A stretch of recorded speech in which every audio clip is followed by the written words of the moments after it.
It's McQuincy here. Welcome back to Nah Girl podcast. I know it's been a long time, but I'm back and excited to give you guys some hot new content.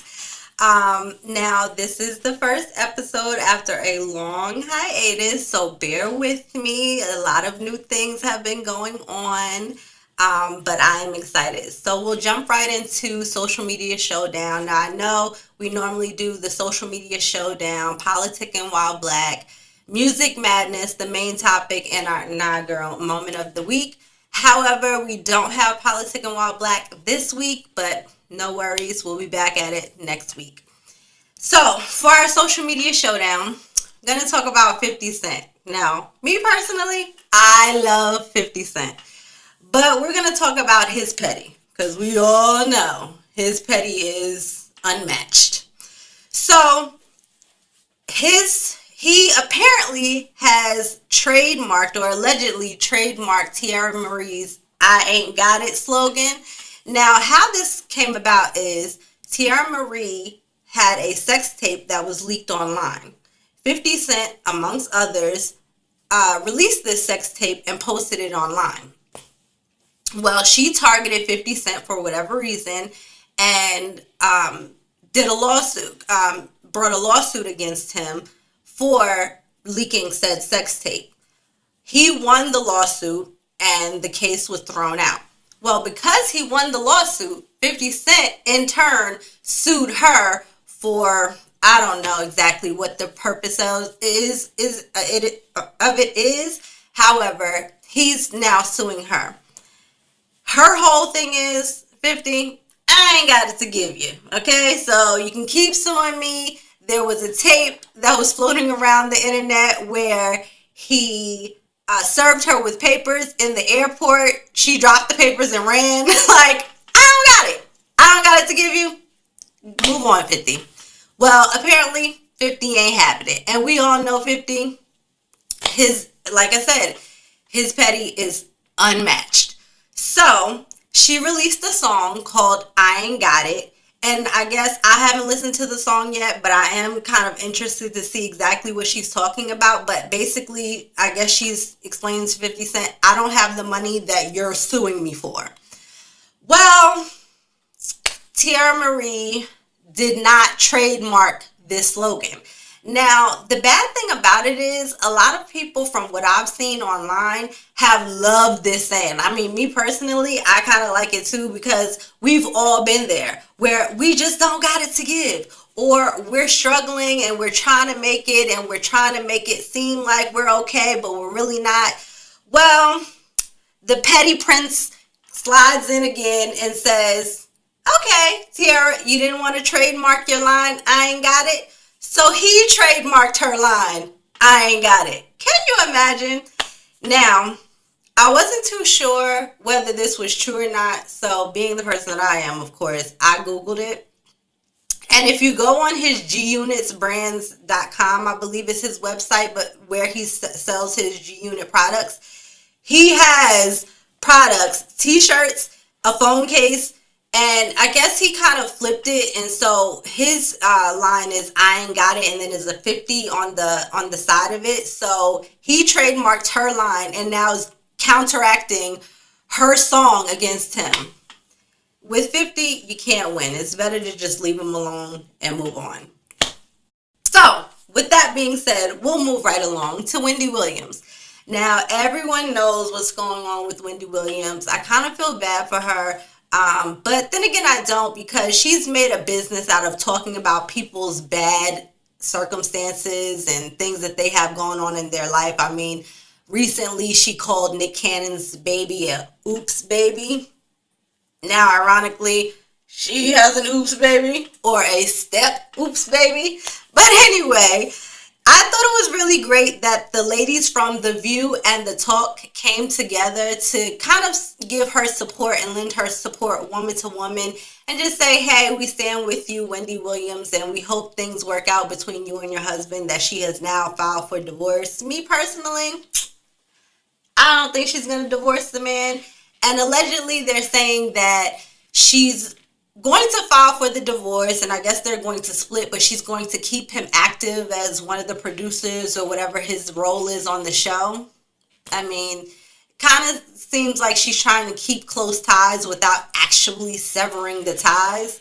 He sounds very toxic. He has a woman of apparently like 11 years that he's been sleeping with. He allegedly has a baby with this woman.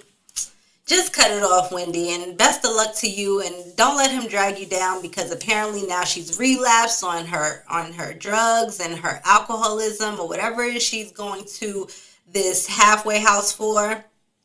It doesn't look good.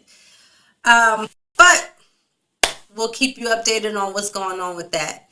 Now into Music Madness. So this part of the show, if you are a new follower or if you're an old follower but you need to be reminded, we like to highlight, or I like to highlight, new and up and coming artists. So my new and up and coming artist that I want to talk about is Juicy Fruit. She is a female rap artist out of the Memphis, Tennessee area.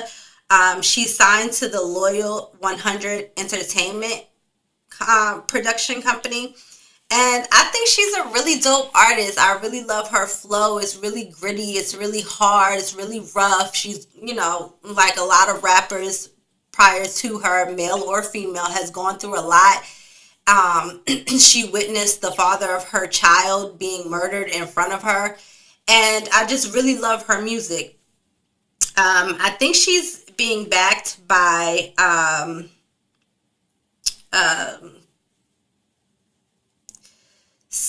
I can't remember his name now, but nonetheless, she's a great artist. Check her out. You can check her out on SoundCloud. You can follow her on Instagram. She's a dope artist. She's amazing. And she answered me back in my DM. So I love someone that's still personable while still hungry and out there on their grind. And of course, if we're talking about music, I do want to talk about the late, great Nipsey Hussle. Rest in power, Nipsey.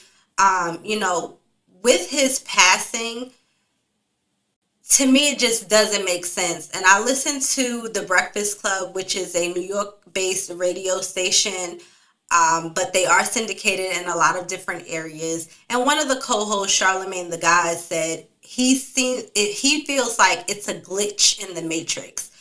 And that's a direct quote. And I totally agree. You hear people all the time say, you don't question God and what God's plan is. We may never know. And I understand it. I get it.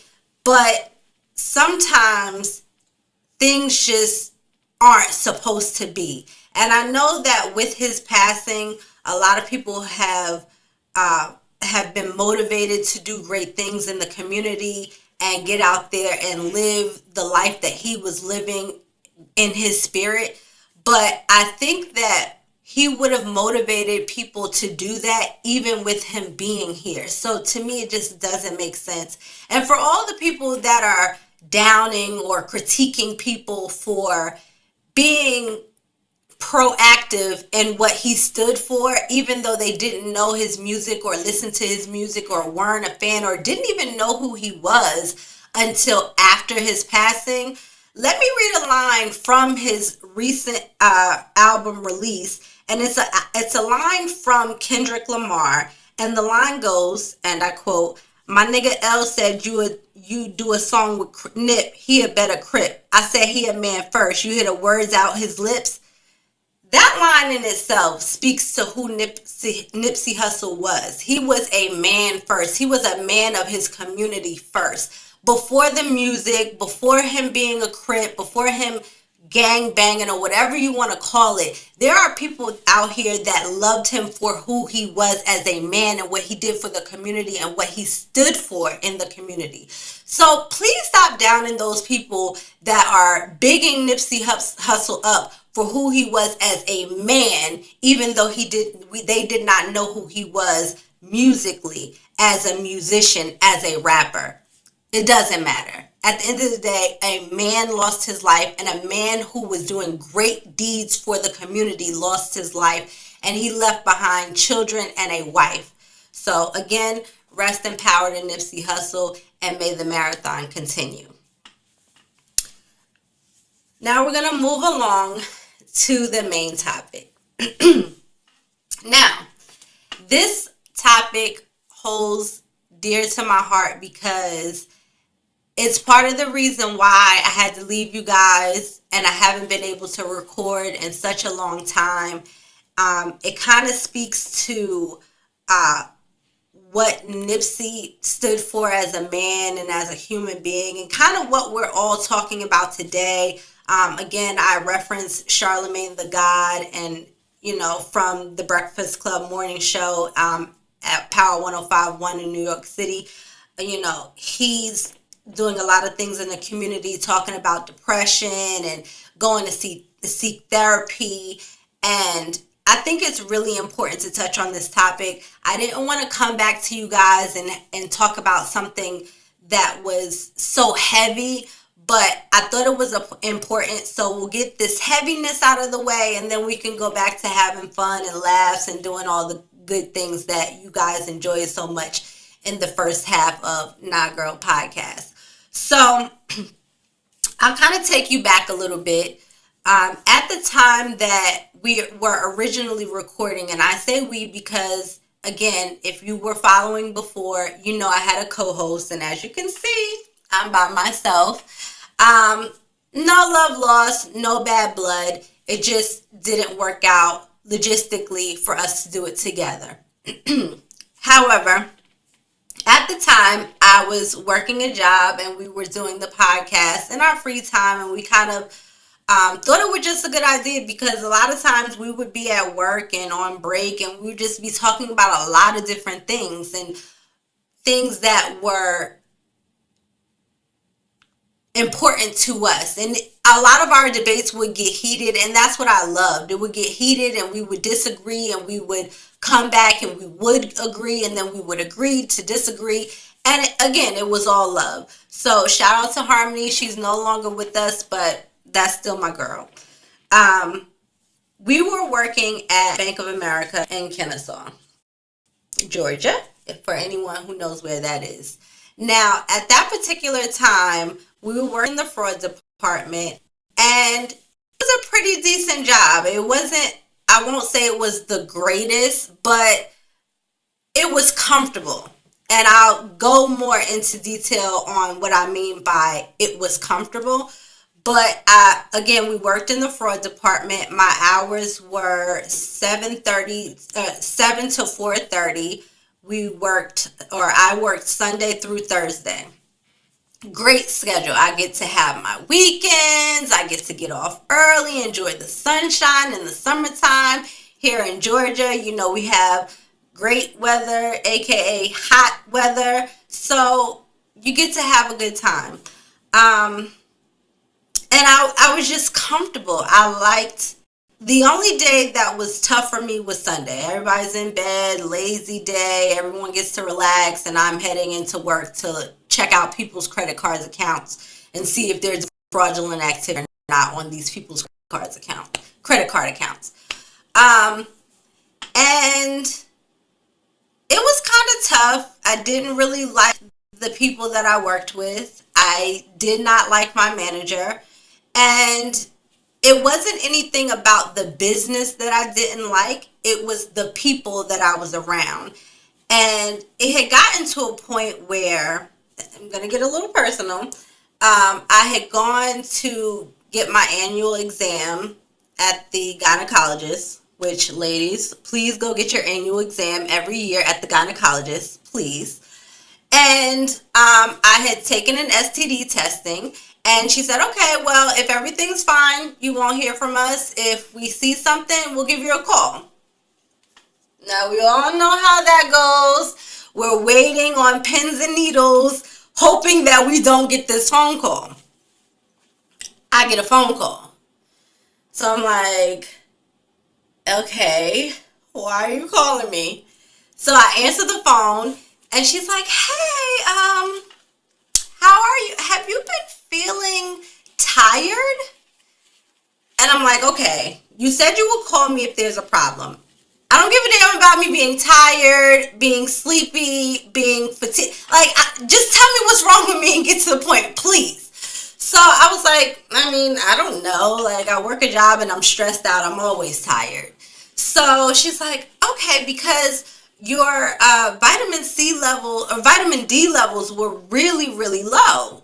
And I said, okay, again, what does this mean? Like, I don't, are you telling me I have something? Like, get to the point here, lady. And so she's like, oh, well, we're going to uh, take you to, we're going to write a prescription for you to get some vitamin D, and then we're going to have you take vitamin D on a daily basis because that's how low my vitamin D was. And so I had gone online and I looked up the symptoms and why I had low vitamin D. I mean, I had never heard of such a thing. And so with researching, I saw that with vitamin D, it sometimes will cause depression. So I get my prescription, I buy vitamin D. I'm like, okay, it's no big deal. It's nothing serious. That's fine. Low vitamin D. Whatever. I'll move on with life. And so I was explaining to my friend and co-host at the time, Harmony, and she said, well, were you feeling, or do you feel depressed? Because my roommate in college had low vitamin D and she was depressed. And I was like, no, I don't feel depressed. I feel great. Like, what do you mean? Absolutely not. Everything's fine. Was it? So time progresses and we get to a point where I'm called now into the office with my supervisor and another supervisor, and they're asking me about a work meeting that we had, and she said, well, we were told that you use profane language in this meeting. And I said, I use profane language? Now, anyone who knows me knows I cuss like a sailor. I don't know what it is. Maybe it's because I'm from up north. Maybe it's my family. I don't know, but I cuss a lot. So I'm like, okay, well, I don't recall using profanity in this meeting. What did I say?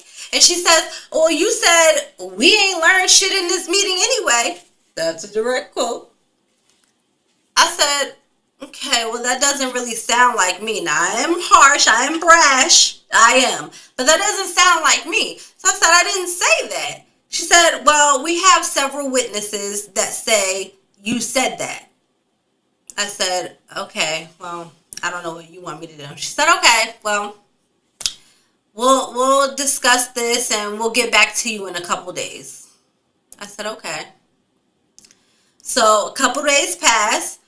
And she comes back and she says, okay, so we've talked to everyone and it's been decided that we need to let you go. So in the moment, I felt a rush of emotions. I felt anger. I felt sadness, mainly because I live alone. I am an adult, so I can't necessarily just run to mommy or run to whomever when I have an issue. I have to be an adult and figure out what I'm going to do with my life. But at the time, I felt a calmness and I felt a stillness. And I said, okay. And I had my pocketbook because this was the last incident in a chain of incidents that had transpired where it felt like they were out to find a reason to fire me. So every time I was called into the office, I brought my purse with me. Like, you know what? This is probably going to be the day, and that was the day. So she says, oh, well, do you want me to, grab your things from your desk? No, I got it. So I walked out to my desk, I grabbed my personal belongings, and I walked out of the building. And when I walked out of the building, I felt a sense of relief, excuse me. And I didn't understand why, because I didn't know where my next check was coming from. I believe at the time I had either taken a vacation or something that I wasn't going to be paid for. So I wasn't even going to get a full 2 weeks check, the next check that I got. And I didn't know how I was going to pay my bills, how I was going to do anything. It was just like my world had crumbled. but my world had crumbled because I was comfortable.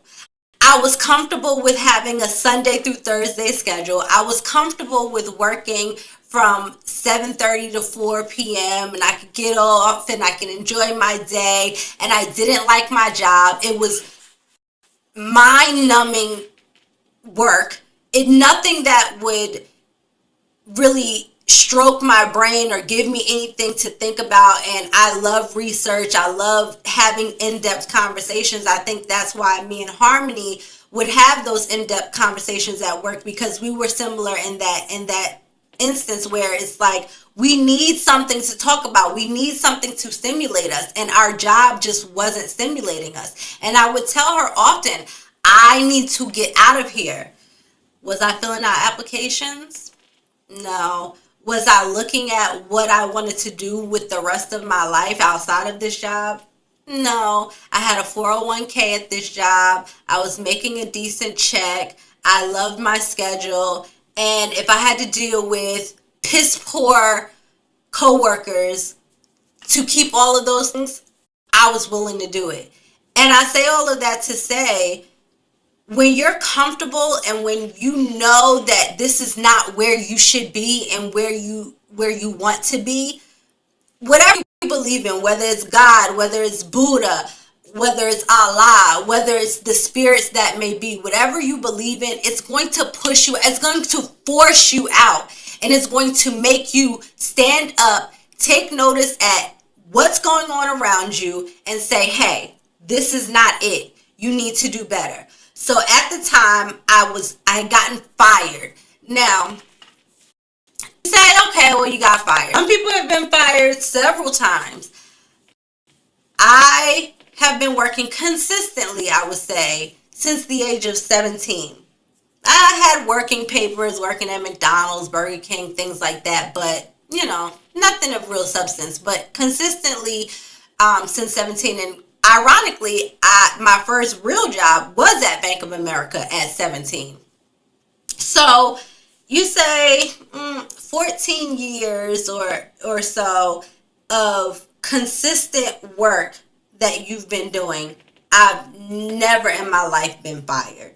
So at the age that I was to be fired, it was devastating to me. I took it personal and I was very upset. And with me being ill at the time, which I think a lot of people, when I tell them like I had low vitamin D, they're like, okay, whatever. You don't really hear about it. But I was ill. I was sick. I was always tired. I was falling asleep at my desk. I would go home straight from work at 4 o'clock, go to sleep, would wake up at around, let's say, 5 a.m. the next morning, and be falling asleep when I got to work at 7. I was exhausted and I didn't know why, because I was sick. So I also, began to gain a lot of weight. So a lot of you if you follow my personal page, you've noticed that I've been going through this weight loss journey and I've been losing a lot of weight. And I noticed that one person said on one of my posts, girl, you've been showing out lately. And I said to them, no, I've been feeling like myself again. So it took me to be fired from a job to be completely and utterly uncomfortable to find myself again. I was depressed. I didn't realize I was depressed. And even if I had realized I was depressed, I think I would have told everyone that I was okay, just because that's who I am. I'll make it work. I'll be okay. I'll be fine. Things will be okay. It'll get better. It wouldn't have gotten better because I was comfortable and I was stuck. Do not ever get into a position where you allow a job to have you stuck. And stuck to the point where you're unhappy, you're depressed, you're losing yourself. I had lost myself. I look back at photos of me when I gained weight, and it wasn't just about the weight. Don't misunderstand what I'm saying. It wasn't about the weight. It was about what the weight represented. It was unhappiness. It was depression. And because I didn't realize that I was unhappy or that I was depressed, because I was going out, I was having fun. You would see me on Instagram, I'm taking photos, and I look like, life is great. It was a facade, because although I was content, I was not happy. And so going into the depression part of it, there were days where I would come home even before I had gotten sick, and I didn't want to talk to anyone. I didn't want to see anyone. I didn't want to go anywhere. I didn't want to do anything. I just wanted to be in my own bubble and be in my own space. And if you notice that you're going to a place where you're not normally, or you're becoming a person who you are not normally, you need to take a step back and realize, okay, this may be something more than, okay, I'm just a little stressed. Because I, at the time, thought, I'm just stressed. Like, I'm working a job, I'm trying to pay these bills by myself, and it's not really working out, you know.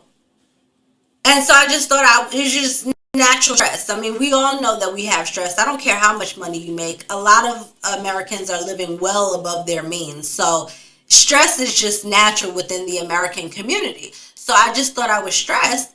And to look back on it now, I was eating my way out or in, whichever way you want to look at it. I was eating my way into or out of depression.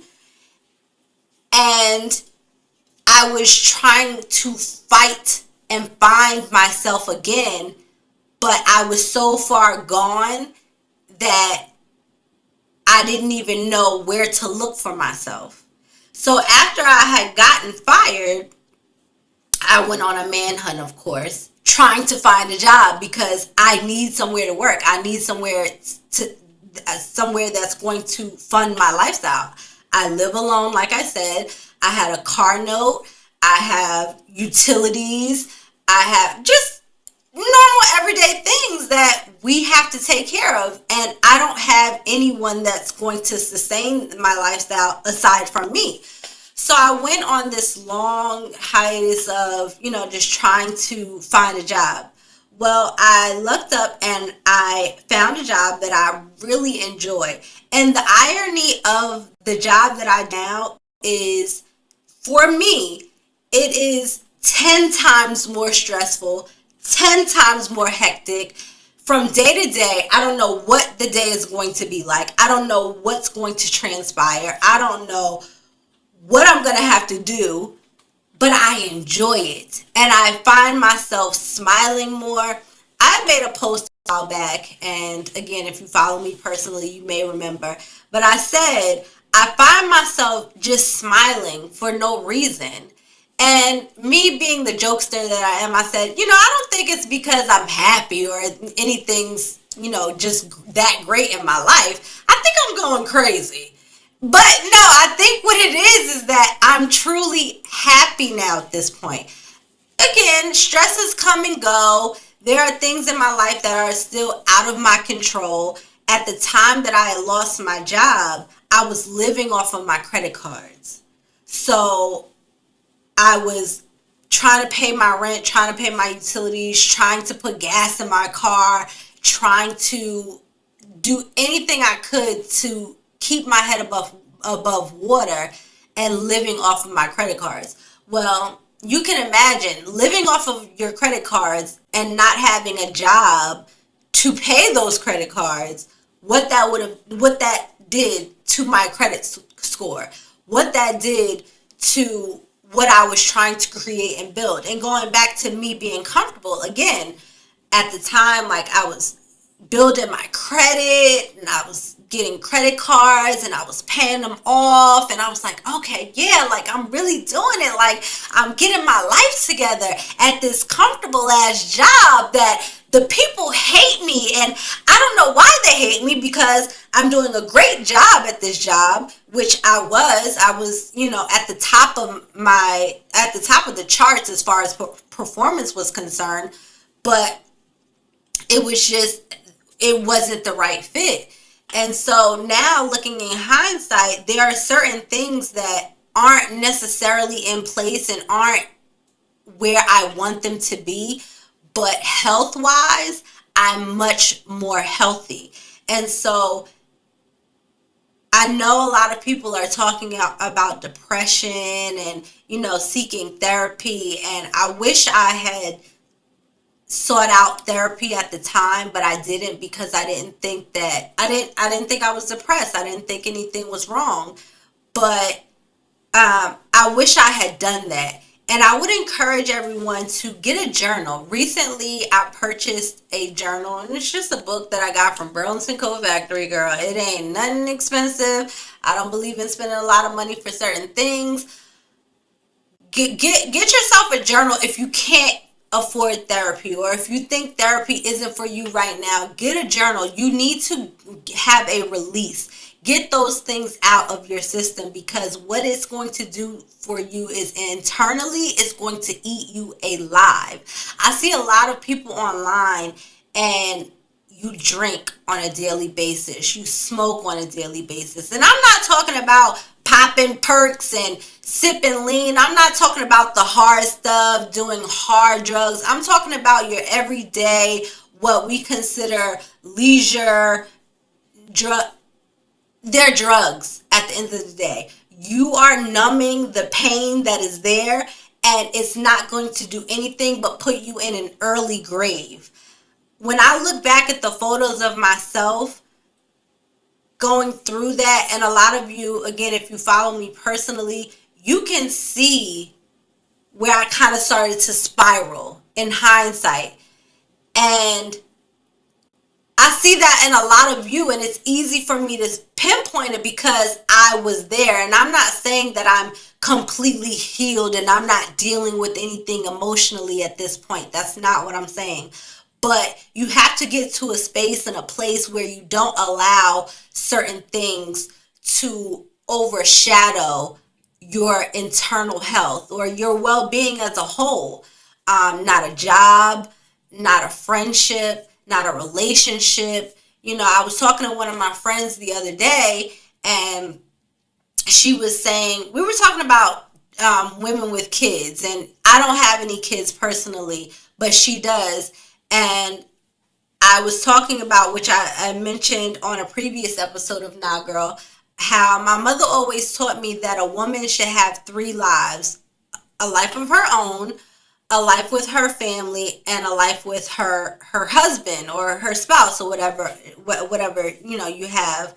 And I wholeheartedly believe that. So for my females out there, or even for my men out there who have children, don't make your children your sole life. You need to come back to who you are, and really pour into you, because as the saying goes, if you are not pouring into you, you don't have anything to give someone else.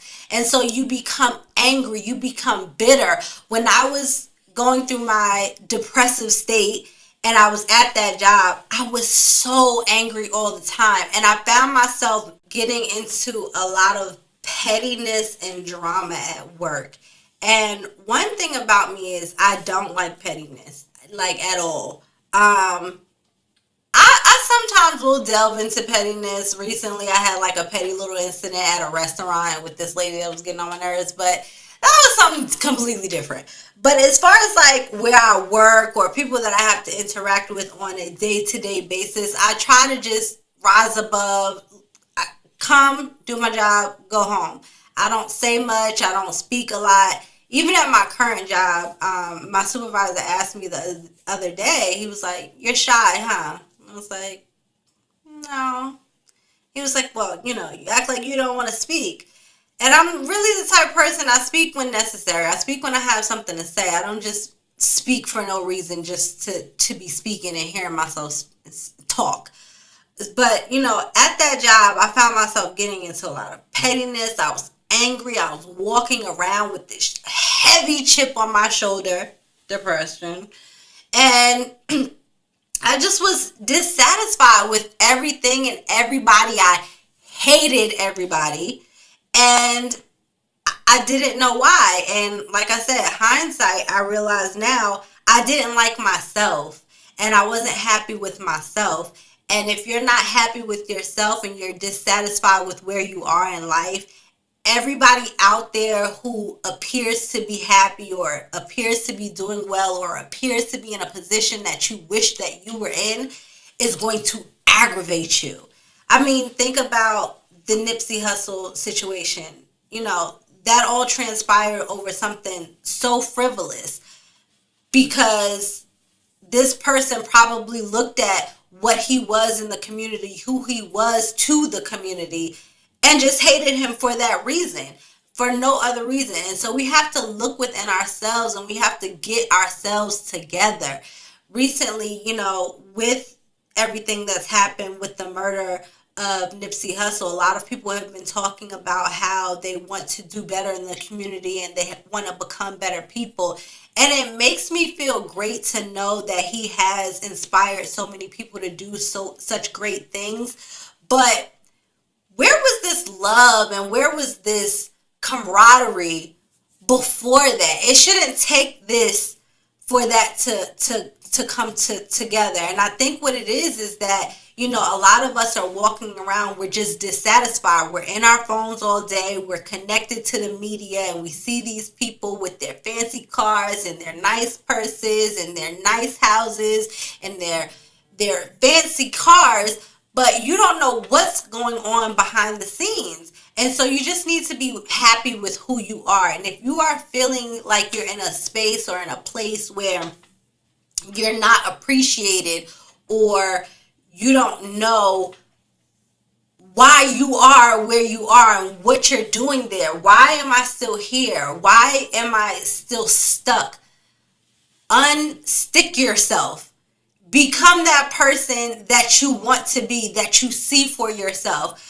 I'll tell you, I don't necessarily believe in vision boards and things of that nature. I mean, I may try it to see because I hear a lot of good things about it. But honestly, I think that it doesn't take that much for you to do what it is that you need to do. It takes you knowing in your mind and in your heart, this is what I need to do, and just get it done.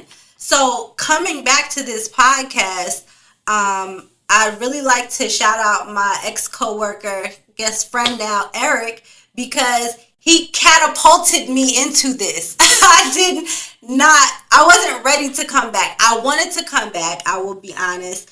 And a lot of you know that I talked for so long about, you know, okay, it's coming, it's coming, it's coming. And I kind of got tangled up in my well-being and my health. So that kind of took a lot of my attention recently.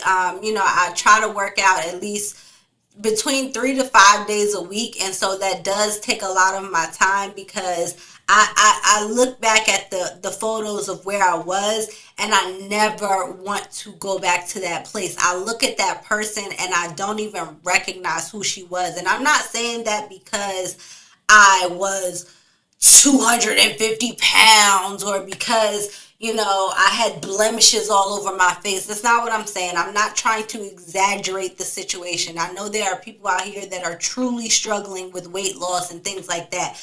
But for me, I don't recognize that person because I look at the pictures and I see that she was just unhappy and that she was just existing instead of living. And I never want to go back to a place where I'm just existing in the world. I want to take every moment and seize it and appreciate it and go out and enjoy the world. So I thank him so much for, like I said, catapulting me back into, you know, this podcast because it was something that I really enjoyed.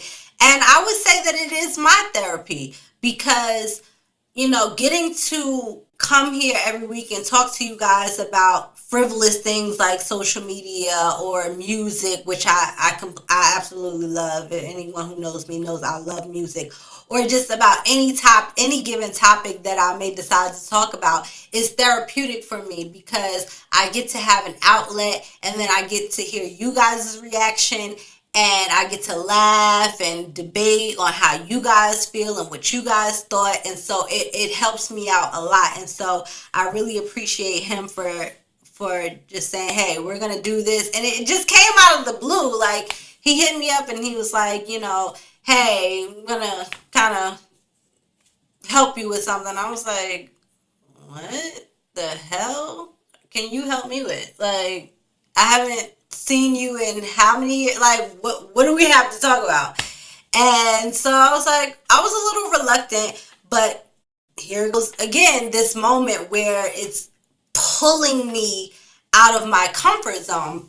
So when I called him, he said, hey, talking to you, I was thinking about your podcast, and we were talking about this and talking about that. I was thinking about this and thinking about that, and I was like, okay. And he said, yeah, so we just need to do this. And I was like, okay. And a part of me was excited, but a part of me was just like, I'm not ready. But why wasn't I ready? I wasn't ready because there was no real reason why I wasn't ready other than the fact that, one, I'm a little bit of a perfectionist, and two, it was just pulling me out of my comfort zone. I think the first time that we decided to do the podcast, I just jumped right in. It's kind of like when you're going to the swimming pools, like the first time of the summer season, and you're like, ooh, is the water gonna be a little cold? I don't know. I'm kind of scared, and so you don't stick your toe in the water. Who does that? You have to just jump in and get your entire body soaking wet, and then after that, you're fine. You're just like, man, I'm chilling. Okay, I like this. Feels good. And that's how I feel now. I jumped right into the pool, and it feels comfortable being back. And so I'm really excited to bring you guys a lot of great content, and I hope you guys really enjoy. And I'm looking forward to getting a lot of your feedback, and so I can't wait. But like I said, I'm sorry that we had to go so heavy the first episode back, but I really wanted to speak to the people that are fighting those battles that we don't know from day to day, because like I said, you guys saw me on social media constantly. I would post a picture, I would post me being out. And so a lot of you probably just thought, and I'm a very private person, I'll say that. So I could be living in a shelter somewhere and have a smile on my face on social media, and you guys would be like, oh, she's living great out there. And no one would ever know. So for those people who are fighting battles that we have no idea about because you post a smile on social media, or because you post a funny meme on social media, and we think everything is okay, just know that you will be okay, because the tide will turn, and there will come a moment where, yeah, you're a little uncomfortable now, but you will be great tomorrow. And so I know there are some people that are fighting depression that keep a smile on their face. I know there are people that are fighting hunger that keep a smile on their face. People that are fighting financial instability that keep a smile on their face. People that are fighting, being they want to create this family, but they can't have children. I mean, there are so many things that we are battling within ourselves. And I want you guys to know that it will be okay, and that you will overcome, and that if ever you need a shoulder to lean on, I'm not going to say that I'm going to come with the nicest of approaches, because I'm very hit hard. This is what needs to get done, and let's get it. And I'm that way with myself. I'm not saying that I necessarily do what I say I need to do, but I don't hold punches when it comes to anything. I'm going to tell you how it is, but you can always reach out to me, because I know how it is to be in that position where you want to reach out and talk to people, and you want to tell people, I'm screaming for help, but you're afraid that people may judge you, or people may think you're 30 years old getting fired from a job. Who the hell gets fired from their job at 30? Me. So I thank you so much for allowing me to share my story, and I hope that with me sharing my story, it gives someone else the strength to fight and start living instead of existing. Um, and with that being said, I hope you guys are back next week where we have a whole new topic for you. And again, I'm so excited to be back. Thank you. And see you next time on Nah Girl Podcast.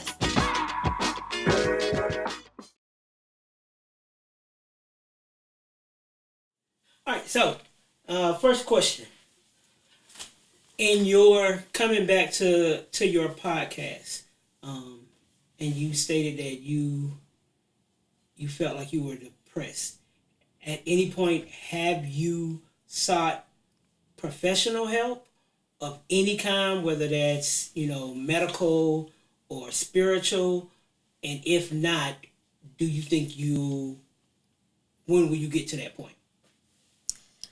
I haven't sought any professional help. Spiritually, I don't follow any organized religion. That's first off. But I feel like we live in a world where we are constantly being pushed or pulled in the direction that we need to go, if that makes sense. So, like I said, when I was fired from the job, it was because I was comfortable and because I had no intentions on leaving. So the spirit said, okay, well, you're comfortable and you don't want to leave. That's fine. We're going to uproot you now and make you make a decision. And so I think for me, I follow, it's going to sound crazy, but for people, I mean, unless you're this type of person too, people follow different religions. But for me, there are always signs. And so even with coming back to the podcast and me not having spoken to Eric other than through social media in so long, and for him to just reach out and say, hey, this is what needs to get done, with me being hesitant, I was like, no, there's a reason why this happened, so I need to take advantage of what's transpiring right now, because there's a reason for this happening. But for me, what is therapy for me is exercise now, and me kind of getting in tune with who I am. Like I said, I purchased the journal, so I write in my journal. I write down my thoughts, and that is also therapeutic for me. So between exercising and writing in my journal, I'm able to get out and release everything that I need to.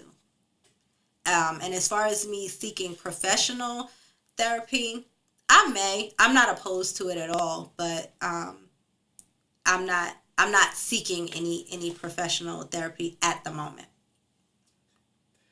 Question 2. You said that you were comfortable in your job, and that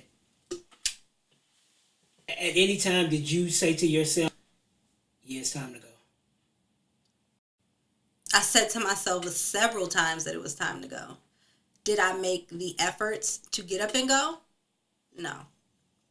So, although I'm not big on organized religion, my grandmother raised me with that. So, as they say, faith without works is dead.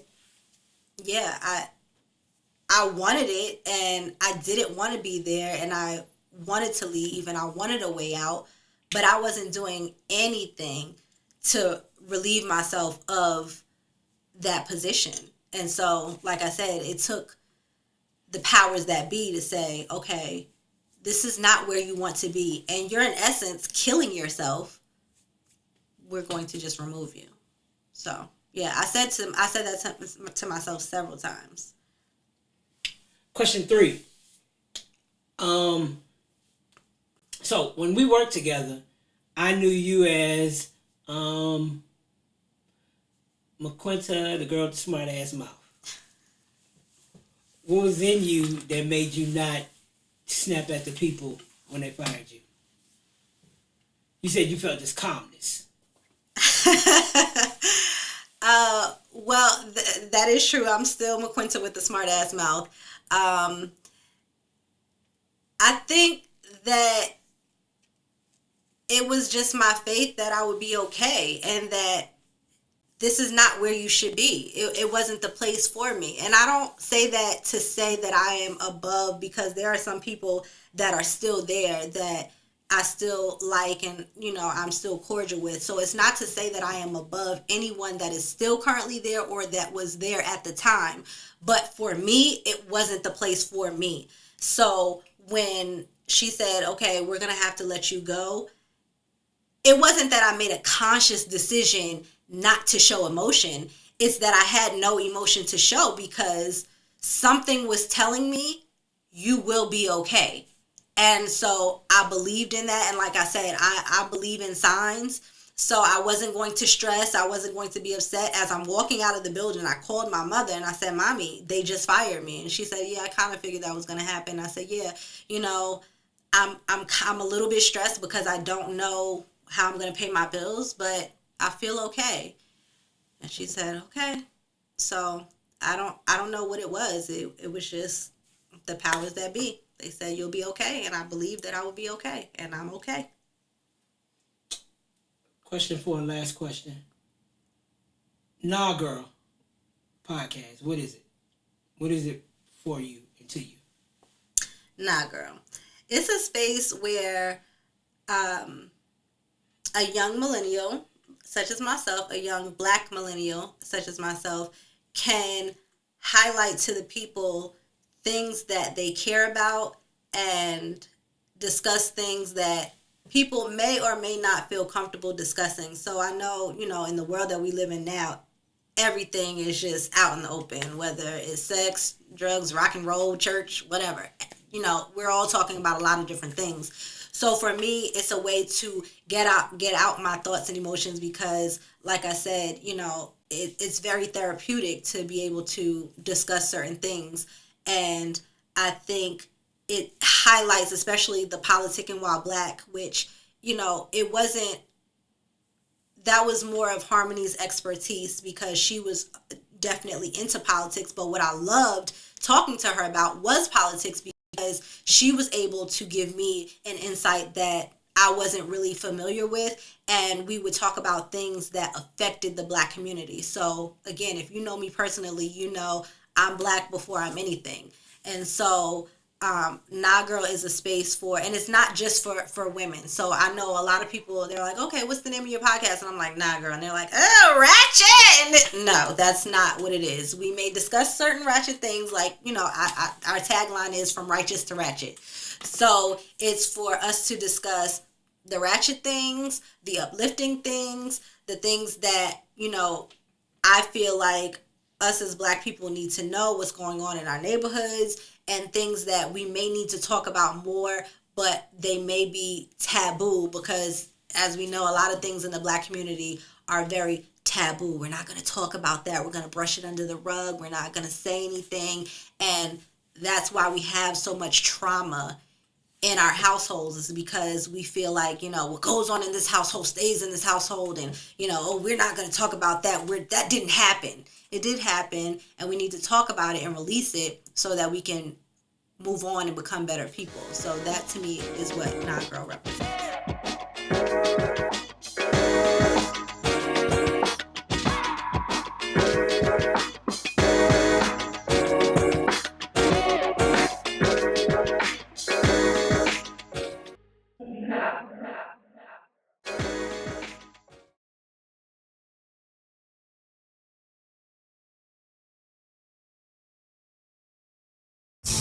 Put me out, put me out, put